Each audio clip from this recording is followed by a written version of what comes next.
துவரம்பருப்பு சட்னி எப்படி செய்யலாம் வாங்க பார்க்கலாம். ஒரு கைப்பிடி துவரம்பருப்பு எடுத்திருக்கேங்க. இது நல்ல 1 hour நல்லா நம்ம ஊற விட்டுடலாம். ஊறினதுக்கப்புறம் இதை மிக்ஸி ஜாரில் நம்ம சேஞ்ச் பண்ணிடலாம் அந்த பருப்பை. இதுக்கு தேவையான மசாலா: ஒரு தக்காளி, 5-6 சின்ன வெங்காயம், ஒரு 6-7 பூண்டு, 4 வத்தை, 1 ஸ்பூன் பெருஞ்சீரகம், 1 ஸ்பூன் சின்ன சீரகம் எடுத்துக்கலாங்க. தேவையான அளவு கொஞ்சோண்டு மஞ்சள் பொடி, கொஞ்சோண்டு உப்பு போட்டு மிக்சியில் அரைச்சி எடுத்துக்கலாம்.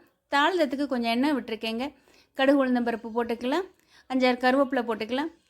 ஒரு 6-7 சின்ன வெங்காயம் நல்லா நறுக்கி இதிலேயே சேர்த்துக்கோங்க. இந்த தாளிதும் நல்லா பாதி வெந்திருக்கட்டும். இந்த சின்ன வெங்காயம் வெந்துட்டுருக்க ஸ்டேஜில் 1/2 ஸ்பூன் சின்ன சீரகம் போட்டுக்கலாம்.